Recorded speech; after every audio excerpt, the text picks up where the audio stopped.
தாய் தமிழ் உறவுகளுக்கு வணக்கம். ஜோசப் விஜயிடம் பதவி கேட்டார் பிரேமலதா. ஜோசப் விஜயிடம் பதவி கேட்டார் பிரேமலதா என்ற தலைப்பில் இந்த காணொளியை காண்கிறோம். பிரேமலதா விஜயகாந்த் மறைவுக்கு பிறகு தேமுதிகவின் பொதுச் செயலாளராகி அந்த கட்சியை நாசப்படுத்தி வருகிறார். கடந்த சட்டசபை தேர்தலில் திமுக, அதிமுக, பாஜகவுடன் மாறி மாறி கூட்டணி பேரம் பேசினார். பேரம் படிந்த காரணத்தினால் திமுகவில் போய் அவர் இணைந்தார். திமுக கூட்டணியில் போட்டியிட்டு படுதோல்வி அடைந்தார். திமுக கூட்டணியும் தோல்வி அடைந்தது. திமுக கூட்டணி கட்சிகள் தவேகாவுக்கு ஆதரவு கொடுத்தன. ஆனால் விஜயோ பிரேமலதாவை தவிர மற்ற அனைத்து கட்சிகளின் ஆதரவையும் கேட்கும்படி ஆதவ் அர்ஜுனாவுக்கு உத்தரவிட்டார். பிரேமலதா தனித்து விடப்பட்டார்.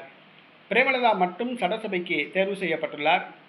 தான் தமிழக வெற்றிக்கழக அமைச்சரவையில் இடம்பெறலாம், அமைச்சராகலாம் என கனவு கண்டார். ஆனால் விஜய் அவரை சேர்க்க மறுத்தார். இந்த சூழ்நிலையில் நடிகர் விஜய் தரப்பினரை பிரேமலதா தரப்பினர் தொடர்பு கொண்டதாக கூறப்படுகிறது. நடிகர் விஜய்க்கு பிரேமலதா ஆதரவு தர தயார் என்றும் அவருக்கு வாரிய தலைவர் ஏதாவது பதவி வழங்க வேண்டும் என்றும் கேட்டுள்ளனர். மகளிர் வாரியம், ஏதாவது ஒரு வாரிய தலைவர், சமூக நலத்துறை வாரியம், இவற்றில் பிரேமலதா தனக்கு வாரிய தலைவர் பதவி வேண்டும் என கேட்டுள்ளதாக கூறப்படுகிறது. அதற்கு விஜய் தரப்பிடமிருந்து எந்த பதிலும் வரவில்லை என்று கூறப்படுகிறது. தேமுதிக பொதுச் செயலாளர் பிரேமலதா தான் சட்டசபை உறுப்பினராக இருக்கும்போதே ஏதாவது ஒரு பதவியில் அமர வேண்டும் என விரும்புகிறார். அவருக்கு பண தேவை நிறைய உள்ளதாக கூறப்படுகிறது.